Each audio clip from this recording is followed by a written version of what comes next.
Sige! Ayan po, si BFF. Okay na, kamusta ang klase ngayong araw? Kailangan ma-interview kita. O sige. Oo, kailangan interviewin kita, Ma'am Leila. Kailangan malaman mo. Tapos papasayawin ka sa siya, ma'am. Oo. O, i-explain mo ngayon kung paano nangyari. Ngayong araw kasi, talagang nagklase na kayo, di ba? O, nagklase na. Tsaka may eskuchara kay Maestra Dicho. O, unang tanong. Unang tanong. Itatanong lang natin kung ano yung, ano ba yung ginawa nyo ngayong araw? Ngayong araw, di syempre yung may lesson na kami. Introduction na ng mga Introduction. lesson. Pakita mo natin yung mga bata. Estudyar Ben? Misma Ben? Misma Ben, doon ito kumita. Oy, ngayon pala kakain natin si Misma. Ayan. Kita na natin kay ano. Bale, anong ginawa nyo ngayong araw? Di syempre, di ba sabi mo nga, or alam naman natin na iba-iba yung mga teachers per subject. Oo. Pero yung na-observe ko sa akin, itong si Misma at si Amir, dahil nga, ayun, ang ginagawa ko nga, meron din na translation ng Spanish. Kahit pa paano, alam na nila din na makipag-communicate sa akin. Tapos parang satisfied sila kasi kapag tinatanong ko, meron na kaming interactions ngayon, sumasagot sila. Sumasagot na! Sumasagot, maganda yung ngiti kanina nung dalawa kasi nung nagko-communicate na kami, kahit during class, natuwa talaga ako kasi hindi ko naman na-expect, syempre baka mamaya, ano lang, adjust or observe lang sila. Dahil nga parang siguro nakita niya din sa mga klase na interactive talaga yung klase namin. Nakikisagot-sagot din. Tapos nung pagka kino-comment ko na very good yung answer nila, gustong-gusto naman nila. Ano yung mga halimbawa ng mga tanong na...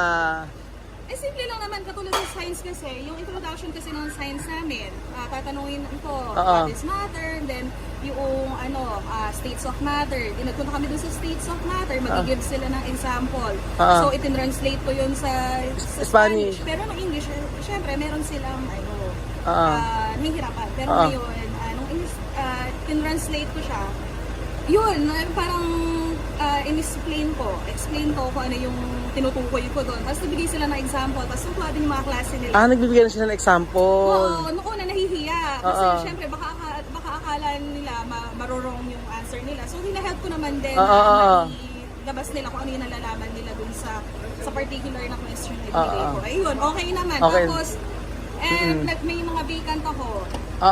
So, nasamahan ko din yung mga ibang teachers. Kasi, kahit pa paano nga, dahil sa kakapanood ko ng mga vlog, tapos yung nagbabasa-basa din kasi ako ng mga ng mga Spanish, tinutulungan ko yung sarili ko din na kasi kailangan Spanish makapag-aral ng Spanish. Kasi kanina, nagpapatulong na din sa aking mga teacher.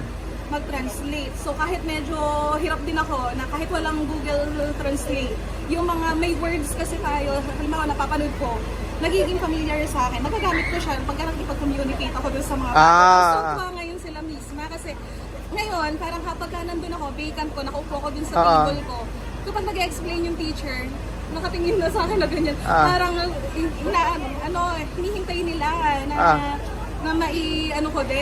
mai-translate sa kanila. Kasi hindi not all the time, yung mga teacher din naman, ganun ka, well-informed. Ngayon pa lang din sila nag-aaral, nagsisimula. Ngayon kasi, ginawa ko, nung wala tayong pasok, nagsulat ako ng mga words, yung mga words na usual na ginagamit dito para magagamit nila sa pagtuturo. Yung halimbawa mga simple yung magbasa, magsulat, umupo, tumayo, ganyan, makinig, yung mga basic words. So yun, inilagay ko, may katumbas na Spanish word. Ngayon, nag-copy ako ng sa mga teachers doon nila para mababasa nila. Kasi gusto din nila talagang matuto. Parang wala lang din silang time na mag-search pa. So ako, nag-effort na din talaga ako na magsulat-sulat tapos konting mga phrases na halimbawa ako, tinutulungan sa sarili ko dahil everyday, gano'n yung let us all stand. Kaya mga gano'n. Talaga kailangan ng Spanish para maintindihan nila. So ngayon, pero yun nga, ang sabi namin, ang focus muna natin is English kasi ang Tagalog naman may pagkakagamit sa atin. Sabi ko kanina, sa mga Tagalog subjects nila, medyo makakasunod kasi nga may maraming pagkakamukha din naman ng salita.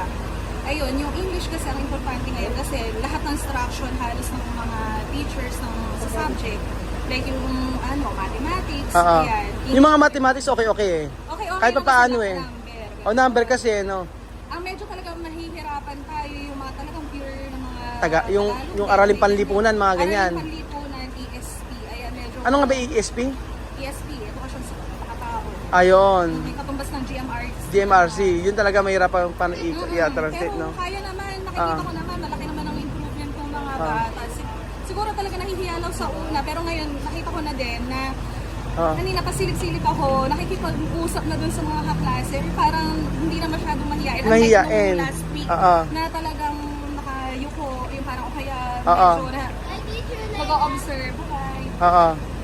Pero dapat, ngayong araw, meron time na nagtataas naman silang kamay o tinatawag mo lang sila? Si Vivian. Si Vivian kanina. Kasi estudyante mo si Vivian eh, no? Oo, last period nila. Oo, nagtataas siya ng kamay. Oo, kasi di ba yung orientation kasi namin ng science, ngayon pa lang nangyari. Plus, kasunod na yun, dahil may mahaba naman yung time namin, nagkaroon kami ng discussion na din, na-introduce ko na din yung kanina. So kanina, habang nagdi-discuss kaming ganyan, nakita ko sa mukha ni Vivian na satisfied naman siya sa mga pinagsasasabi ko kanina. Kumbaga naintindihan din naman. Naintindihan niya, parang na-excite siya kasi nakita niya yung, di ba, yung PowerPoint ko nga, may naka-translate. Yun nga daw sabi, kailangan daw talaga may PowerPoint, kailangan may mga object, may mga ganun para mas maunawaan. Ayun, so kanina, nung nag-discuss kami, ayun, si Vivian parang natutok siya sa akin na ganyan. Hindi ko alam kung ako pa lang yung nakita niya na nagpakita sa kanila na may translation ng PowerPoint dun sa ibang mga teachers. Kasi Kaya kumbaga may translate kaya parang nabuhayan siya ng loob. Tapos nag-discuss kami, though yung may mga tanong din kasi ako na hindi lahat nakalagay din sa PowerPoint na question. Pero itinatranslate ko din. Tinatranslate ko sa Spanish. Tapos nakikinig siya. Sabi ko, nakaka-proud naman din pala sa sarili na yung parang itong mga bata na to naiintindihan yung pinagsasasabi ko. Sabi mo, kasi... kasi syempre, may effort din naman ako. Parang baka mamaya iba yung intindi nila doon sa tinuturo ko. Pero okay, maganda yung kanina. Alam mo, taas ng kamay. Nagkataas ng kamay? Taas na taas?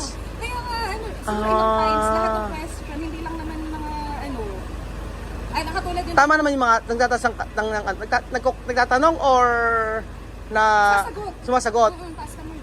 English sagot niya? English. English. Example. Mga ganun yung mga simple pa nga lang yung mga tanong ko, di ba, about nga sa science. Example, ano yung tanong mo na nasagot niya, di ba? An example of solid materials, liquid materials. So sa liquid, ang sinabi niya, agua. Water. Ayan, pero at least kasi, magandang start yun. At least, hindi siya nahihiya, yun ang maganda. Oo, siguro, dahil nga, siya. From the beginning naman, para nakita ko talaga na matyaga. Si Vivian, no. To be fair naman dun sa... Ano about naman kay Amir at kay Misma? Kay Amir at kay Misma, yun nga, kanina, nahihiya-hiya ko sila. Nahihiya pa. Tapos nung mga sunod-sunod na subject na tinutulungan ko na ibang teacher na nagka-translate, na nakaupo lang ako doon, inaabangan ko na may pa-translate sa akin yung mga yung mga kasamahan ko. Pagka nakuha nilang yan, yung parang nabubuhayan na sila ng loob. Kaya importante talaga na pagka nag-start sila ng tutorial na nila nito, ang target namin or natin is yung English. Kasi pagka once na natutunan na nila yung English, mas madali na. Kasi nakikita naman natin. Oo nga yun. Matyaga. Ang problema lang talaga, yung communication pa lang nila ngayon. Pero once na yan, wala na tayo magiging problema. Ang sabi nga gano'n ni Teacher Aisa. Sabi nga ng Teacher Aisa, ngayong taon matututo yan, lalo na yung mga bata. Yan, lalo na yung si Sophie at saka si Alima. Yun, nag-excel talaga din sila dito. Kahit yung ibang mga teacher dito na may handle din sa grade 2. Sinasabi nga nila na yun, na ano nila, dito si Alima. Kaya makipagsabayan. Kaya makipagsabayan na. Oo, syempre kung bigyan natin ng panahon itong mga mas malalaki dahil nga... kasi syempre, Spanish. Nila, mas kinalakihan na nila yung pananalita. Naging komportable na sila dun sa lingwahe nila na yun. Kumbaga, itong mga bata kasi na ito, mas madali din talaga silang matuto pa dahil mas kaunti pa lang yung ano nila, yung background nila. Background.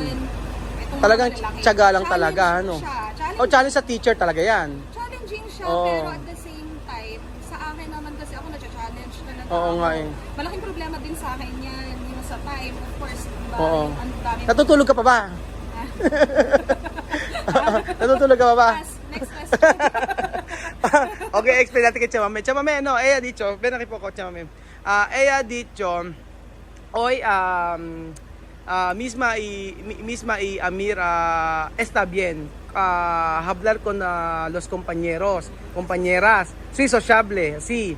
Y vivían muy bien cuando maestra preguntar después su mano a su a mano así. Así. Por eso ha dicho, poco a poco va a aprender todo. Ayun. Después, posible este año todo puede hablar inglés. Maestra, también aprender español. Sí, maestra aprender español para explicar inglés. Oo, yun. Sabi ko, kaya Chamame, si Amira at si Misma nakikipag-ano na sa mga klase. Kumbaga may mga friend na. May mga friends na. Si Bibian kasi kanina nakita ko dito, meron siyang kaibigan din dito. Lumalabas sila kanina.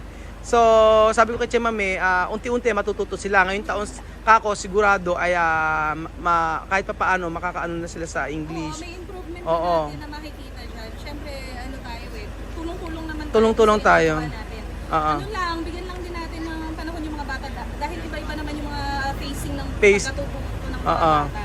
Hindi lahat ng mga bata fast learner. Kaya nga Iba eh. Naman, nandun talaga sa tiyagaan. Oo. Basta ang importante doon, hindi mo susukuan yung pag-aaral ng mga bata, yung pagkatuto nila. Kasi, Oo. syempre, kaya nga sila in-enroll dito.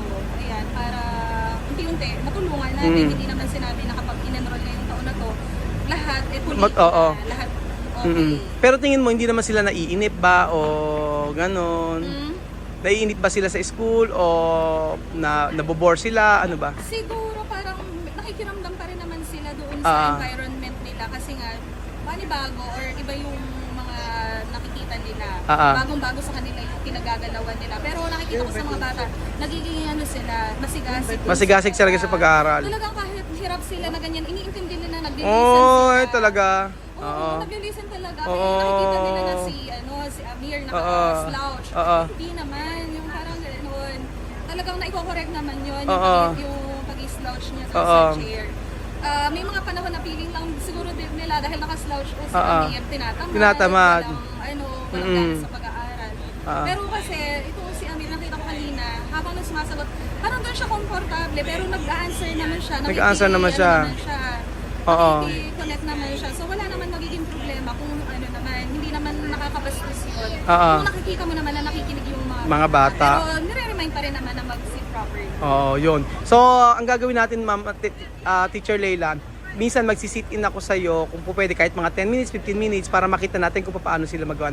Or pwede ikaw na lang ang mag-video sa kanila na halimbawa, hindi natin pakita ibang mga bata, basta takapokus lang tayo kay Bibian or kay Amir o si mga para makita rin nila kung paano sila mag-aral, no? Oo. So, lahat-lahat okay naman. Okay naman sa maghapon na to, Okay naman. Yung Observation. Si Misma, nagiging na siya, nag-open na siya ng sarili niya ng pakikipagkaibigan dun sa mga kaklase niya. Siguro nung una naninibago dahil nga, sa language barrier. Pero ngayon, parang dahil kung itinabi kong bata sa kanya, medyo madaldal. Ganyan nga daw. Makwento, yan. Talaga itinabi ko siya doon. Ayun, siya, hindi na, unti-unti nawawala. So yun naman ang importante, basta at least merong development, may progress siya. At saka, hindi yung nasasawa sila, o hindi sila iinip yon. So okay naman pala. Kasi iniisip ko baka ako mainip. Pero dahil naman may mga, kasi Bibian kasi nakita ko kanina, nandyan bumaba, ibig sabihin may mga kaibigan na talaga siya. Kanina lang, nung papauwi, dahil ikaw ay late. Late nga ako. Ikaw ay late. Kaya nga. Sila ay naiinip. Chamame, ella dicho todo bien. No tiene problema. Poco a poco va a aprender todo. Para este año, todo tu niño hablar inglés, todo tu español. ¿Cómo va? Ahora tú solo hablar inglés con tus niños, ¿cómo va a hablar? How are you? Cool. Sidón. Cool, Sidón. Mira, pueden enseñar yo. Gracias porque desde que hemos venido aquí hasta ahora, yo no sé qué gracias la puedo dar porque estoy muy contenta, hasta no sé qué gracias más. Las gracias que yo las doy son muchas, porque ese trabajo que me hace con mis niños yo no lo puedo hacer. La pido, la doy muchas gracias por ese trabajo que me hace todos los días. Por la mañana, por la tarde, todos los días está pensando en eso. Maraming salamat daw. Ewan ko kung naintindihan mo, pero maraming salamat. Nakakaitin ako ng konti. Oo, konti. Ayun, you're welcome ka, mami. Ayan.